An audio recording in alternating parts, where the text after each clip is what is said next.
welcome back to Philosophical Jew. Yes, I did shave between this video and the previous video, because when looking back, I realized that I still had stubble, and I probably still do. And just in case you were wondering. But, okay, so let's continue with the question we left off last time. According to the Jewish viewpoint, are our actions determined, or are we free in what we do? As you may remember, the answer to this and to every single question, essentially, is this is a debate amongst our Jewish scholars. In Hebrew, the word is machloket. So let's take a look at some of the views of our sages on this topic. I'd like to point back to introducing the idea that our sages in the Talmud clearly did not believe in a libertarian free will. They clearly had some nuanced view of what our will, what capacity we have to make a choice. This is from the Talmud and Berachot. All is in the hands of heaven, save for the awe of heaven. The question becomes, what do our sages say? What does the panoply of Jewish thought since the Talmud discuss regarding these questions? What do they say? What do they hold? So let's start off with perhaps the most well-known French Jewish scholar, medieval French Jewish scholar, by the name of Rashi. Rashi is about a 10th, 11th century scholar. He is the most well-known biblical commentator. His commentator is on every print of the Hebrew Bible, virtually every print of the Hebrew Bible. That's for personal use. So his style of commentary is not such that you have some sort of treatise on a topic, or like he doesn't like have a heading that says free will and then go into a treatise of his thoughts on the topic. What he does is he gives biblical commentaries. So he'll comment on a verse here and on a verse there, and then he'll give you he'll say something from which we can glean what he holds on a topic. So this is especially true of free will. He says, essentially Rashi holds the view that humans have the capacity to choose, that humans, we have a range of choices. We're born with certain determined factors. Are we rich or are we poor? Are we going to be more likely to be angry, or are we going to be more likely to be calm? Which race we're going to be born into, which geographic location. This holds true for everybody. But the choice that we all have in Rashi's view is the moral choice. The choice of whether we choose within our range of choices, whether we choose to be good, or whether we choose the good, or whether we choose the bad. So for Rashi, there is one time that free will applies in all of our lives, if we're making a moral choice. So now, if Rashi is the most well-known European Jewish commentator, medieval Jewish commentator, without a doubt, the most famous medieval Jewish commentator for the Spanish world, or the Andalusian world, if someone's going to be very technical with me, is Maimonides, the Rambam. He is one of the only figures pre-Spinoza that is present throughout the philosophical and theological literature of the world. So, at least of the Western world, and definitely of the Middle Eastern world. So the Rambam is a complicated figure, and for those of you who know, the Rambam wrote two types of works. One is called an exoteric work, or exoteric. I don't know which way to pronounce it. That means that it's a work written for the public, for the masses. In this work, it's called the Mishnah Torah. It is essentially a book of law that transcribes the Talmudic perspective and Talmudic conclusion on matters of Jewish law. I think that's a fair analysis of what it is. And essentially Maimonides claims in that work, he says that every single person has free will. Don't believe the people who say you don't have free will. That's a position that's not worth considering. Essentially, that's what he says. I'm only being semi-hyperbolic. He's very adamant in an anti-deterministic stance, in the work of the Mishnah Torah, of his exoteric legal work. However, in his most famous esoteric work, the Guide for the Perplexed, the Moreh Nevuchim, Maimonides' true views on free will are a subject of debate. He's definitely not libertarian, right? Even in his exoteric work, even in the Mishnah Torah, where he says that you shouldn't believe that we're determined, he clearly says that we only have the choice of whether to be righteous or wicked. That's the extent of our choices, right? He basically takes Rashi's position, as far as I'm concerned, in his work of the Mishnah Torah. Now, the Moreh Nevuchim, which is his esoteric work, the Guide for the Perplexed, that one is a lot more difficult to come to a clear conclusion as to what he held on. Rabbi Moshe Sokol, the dean of Lander College for Men, at least when I was there, he was the dean of Lander College for Men, and he wrote a paper on Maimonides' view on free will, in which he comes to a fascinating conclusion, essentially holding that Maimonides is a determinist. However, that does not take away moral responsibility from anybody, and Rabbi Sokol believes that the Rambam, or Maimonides, I have to get myself sick. I'm going to call him Maimonides from now on, that Maimonides says that though we are determined, we have something called this sane deep self. That's not Maimonides' term, that's the term of modern philosophers and psychologists, which is essentially the ability to reflect as a person. We have that consciousness, that ability of self-reflection, which looks at all the emotions that may come from a long link in a chain of deterministic factors. But at the end of the chain, our vantage point, our sane vantage point, can look at our feelings, our thoughts, everything that we're experiencing, and it can make a choice of how to act. So that is the conclusion that Rabbi Sokol comes to in regard to what Maimonides held. Hey there, everyone. Sorry about this random transition, but I looked back at this episode and I just had to correct some statements I made on Kreskas and Ishbitza. For Kreskas, I feel like I just rambled on a bit, and for Ishbitza, I feel like I got something fundamentally, particularly wrong. So I'm just here to sort of wipe the slate clean and restart. For those of you on audio, you may not notice, but I've transitioned the video, wearing something completely different. And so I just wanted to give a much shorter summary of Ishbitza and Kreskas and a little bit of a recap on Maimonides that we just talked about. So for Maimonides, I just want to clarify that the conclusion reached by Rabbi Moshe Sokol about Maimonides is essentially that Maimonides believes without moral training, and sort of if we're not raised in an environment that teaches us certain moral ethics and stuff like that, it teaches us kindness and how to treat other people with respect, that we will just be stuck in a deterministic cause and effect life in which we're basically no different than an animal, because we don't believe that animals have the same self-reflective consciousness that human beings do.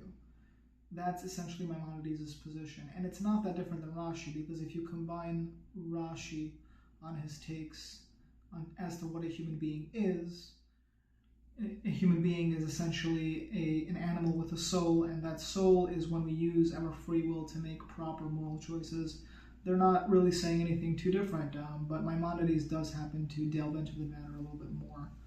And so essentially to Maimonides, the key to freedom of the will is to train yourself in order to come out of your determinism and out of the place that you would be had you not learned what you needed to learn to be a more moral person.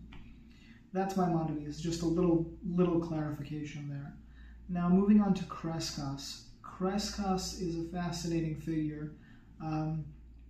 His take is essentially that he is a determinist, a theological determinist. So to him, everything in this world is a cause and effect. And, when a domino falls and hits another domino, that next domino falling, the whole cause and effect sort of example that everyone's aware of, is just, it's applicable everywhere. So it's not just if you plant a seed, an apple will grow. It's that any thought that you have, any stream of consciousness you experience is ultimately beyond your control and is the effect of numerous causes. And actually what he says is basically that anything that we think of as reward and punishment, these are just words we use to describe effects to certain causes. He believes in a world that is theologically determined to effect reward with moral deed and punishment with immoral deed. That is Kreskas summed up. And I'm not going to go more into it in the video because he is just, I don't have the oratory skills to give such a detailed explanation of someone as complicated as Kreskas. I tried to do him a little bit more justice in the Substack article, which you can find linked down below. And hopefully you'll enjoy that. Now, let's move on to the Ishbitzer. The Ishbitzer is the last correction I'm going to make, but he is a Hasidic thinker. To understand his view on free will, you sort of have to understand his viewpoint on the world in general. I'll just set everyone's mind at ease and say that unlike Kreskas, the Ishbitzer is a free will advocate, though exactly how he describes the world sort of complicates it and makes it almost impossible to say that he is simply a free will advocate the way that we might think of free will and advocates of it in other cases. And allow me to explain. Right, to us, the world is very real. You know, God's creation of the world.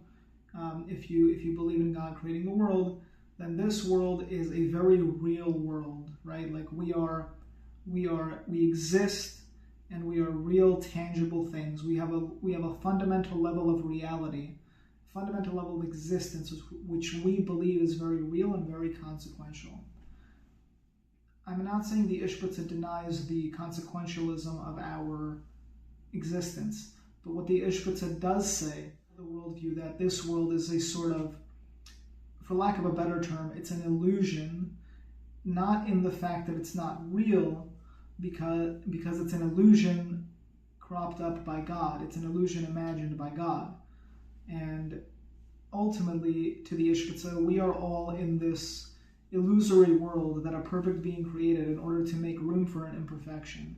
Because through an illusion, a perfect being doesn't have to limit themselves when it comes to imperfections. Because if a perfect being creates an imperfect world, then it can't be a perfect being in some sense, right? If the world is part of the being, or however you want to look at it, if you're a strict monotheist creation ex nihilo, you don't necessarily have to take that route. But in the Ishbitzer's view, that route almost is not open to him, that it's a completely separate world. I don't think that he holds that. But the Ishbitzer's view is that we live in a world that is essentially a dream in God's mind. That's how Rabbi Samuel Liebens puts it, and he has a fantastic lecture on that topic, which I highly recommend listening to. I will link it down below. And essentially to the Ishbitzer, we are all a dream in God's mind. So God is creating this world actively, currently, right now as you're watching this. God is conjuring up the world. He's conjuring up you. He's conjuring up you clicking the video earlier. He had conjured up you right now with whatever bodily movements you might be making. Everything is being conjured up by God. And so rightfully you may ask, how on earth can he be a free will advocate? And the answer is basically that it's sort of as mysterious as when the Maimonides and when the Rambam says that if God is imagining us, how do we have, if God is creating us, then how do we have free will? Rambam says we have free will because God imagines us having free will. God imagines us as being free. That's sort of the Maimonidean path to get out of that.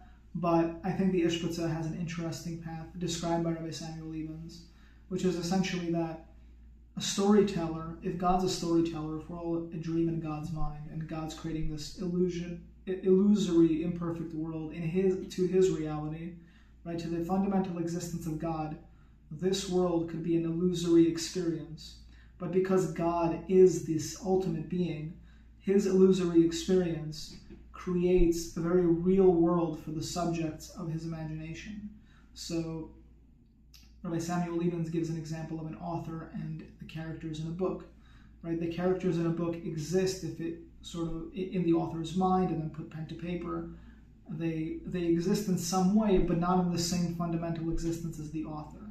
So, and we view these characters in the story as having free will when we read the story. So if we're in God's story relative to our reality, we have free will the same way that the characters in an author's story have free will. Or we might want to say, sort of skeptically, that the author ultimately has all the authority when it comes to how his creations will play out. But if you're a storyteller, you know that you never really tell your characters what to do. It's oftentimes that the characters tell you what to do. I believe I was recently having a meal with someone and they told me that they heard about the scene where someone in Star Wars where Leia tells Luke that she loves him. By the way, if I got that wrong, I'm super sorry, because I know that this is like a fandom thing, and if I get a detail wrong, it's going to be really bad. But essentially, I think Leia tells Luke that she loves him, and Luke says, I know. I could totally be missing up franchises also, honestly, and I will face the consequences. But the reason I'm bringing this up is because apparently Luke's line was supposed to be, I love you too, but the actor who played him said that there's no way that's what Luke would have said in that moment, right? So, and then they stuck with that. So I don't know if that's true, but so to give an example that I do know is true, right? We all know that we all are familiar with Batman in some way. I've mentioned him before. I'll mention him again, just because I think his story fits perfectly with this sort of conundrum. But Batman, he doesn't necessarily have free will on the same fundamental level of reality as the author of Batman does, or whichever Batman comic you're reading, whichever author it is. But the Batman we know, he makes choices. He has free will. I do think Batman's not the best character to represent this, because I do think he's more determined in his actions than other characters may be. But he does exhibit free will when we listen to, read, or watch a Batman story. So this is how the Ishbitzer views free will. And I hope that I know that I already feel that this was a way better explanation of the Ishbitzer and Kreskas than I originally had. So I thank you all for bearing with this transition. Now let's go back to the original video, in which we'll touch on Rabbi Dessler, Rabbi Soloveitchik, and Rabbi Chaim Eisen. I hope you enjoy. See you soon. See you now, actually. The final three thinkers are Rabbi Soloveitchik, Rabbi Dessler, and Rabbi Chaim Eisen. Now, Rabbi Soloveitchik and Rabbi Dessler, they were both the 20th century, and Rabbi Chaim Eisen is still alive. I am lucky enough to speak with him and to really, I gain a lot from his insights. He actually has a YouTube channel called Jewish Philosophy Matters. I'll link that in the description below. You should check it out. It's fantastic. He has a 4-part series on free will, and if you're like an Orthodox Jew who knows the sources and like you can comprehend Hebrew, he speaks in English, and he's a native English speaker, but all of his sources are like in Hebrew and Aramaic, and they're very fascinating. And it's a 4-part series on free will. It's about 4.5 hours total. Well worth the watch. So let's try to talk about some of the contemporary thinkers in the Jewish world. We'll start with Rabbi Soloveitchik. Now, Rabbi Soloveitchik has this interesting perspective. What Rabbi Soloveitchik says is that we choose whether we have free will. There is an initial choice that all of us are granted, and the choice is, will we live our life as though we are living it by fate, by where we are dictated to do whatever we need to do by fate. We are just determined in every single thing that we do. Or will we make the choice to accept that we have free will? Will we make the choice to fulfill our destinies actively as agents? And I'll read for you something that I found Rabbi Soloveitchik wrote on the topic, just to give a better understanding of what exactly he said. I can't do him justice because Rabbi Soloveitchik was such a giant of Jewish thought, but I will read it for you, and I hope it clears up what he believes. What is the nature of the existence of fate? It is an existence of compulsion, an existence of the type described by the Mishnah, Against your will do you live out your life. It is a pure factual existence, one link in a mechanical chain, devoid of meaning, direction, purpose, but subject to the forces of the environment into which the individual has been cast by providence without prior consultation. The eye of fate has the image of an object. As an object, he appears as made and not as maker. What is the nature of the existence of destiny? It is an active mode of existence, one wherein man confronts the environment into which he was thrown, possessed of an understanding of his uniqueness, of his special worth of freedom, and his ability to struggle with his external circumstances without forfeiting either his independence or his selfhood. The motto of the eye of destiny is, against your will you are born, and against your will you die, but you live of your own free will. Man is born like an object, dies like an object, but possesses the ability to live like a subject, like a creator, an innovator, who can impress his own individual seal upon his life and can extricate himself from a mechanical type of existence and enter into a creative, active mode of being. This overview of Rabbi Soloveitchik's point dovetails beautifully with the line in the sages that we have quoted from the Talmud earlier, in Berachot 33b. All is in the hands of heaven, save for all of heaven. Our will activates when we choose to be aware, in awe, of its power granted us by God of heaven. This is Rabbi Soloveitchik's take on free will, and I think it's fascinating. Now moving on to Rabbi Dessler and Rabbi Chaim Eisen, who essentially hold the same thing, but Rabbi Chaim Eisen adds a little caveat which I think is important for our discussion. Rabbi Dessler, he holds of something called which I translate to the frontline free will. I think the Yeshiva Har Etzion, Rabbi Asaf Bednarsh, hope I'm pronouncing that correctly. This is inspired by him, and he essentially holds that we have what's called a frontline free will. What is a frontline free will? So let's take a step back and just look at psychology for a second, the psychology that was appearing in the 20th century.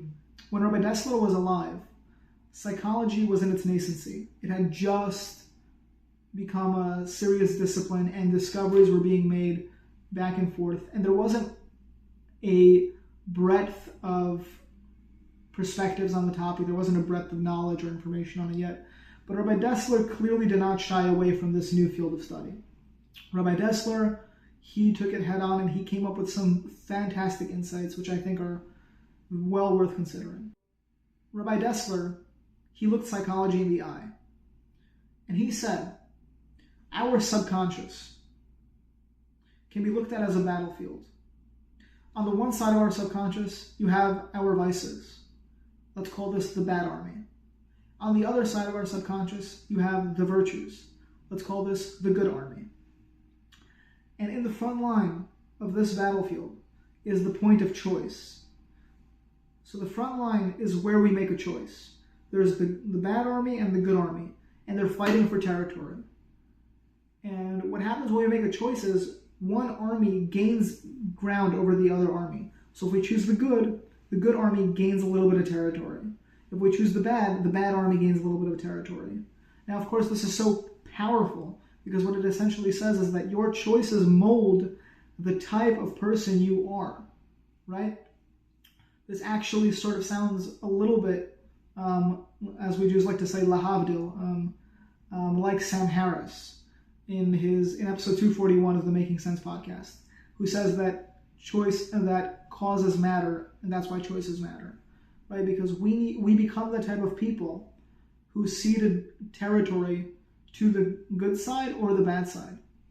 So the more you choose the good in your life, the more territory you gain, and the more you become the type of person who chooses the good.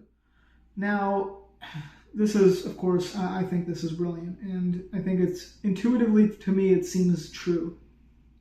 But now I would like to bring your attention to Rabbi Chaim Eisen in Jewish Philosophy Matters, who adds a crucial caveat.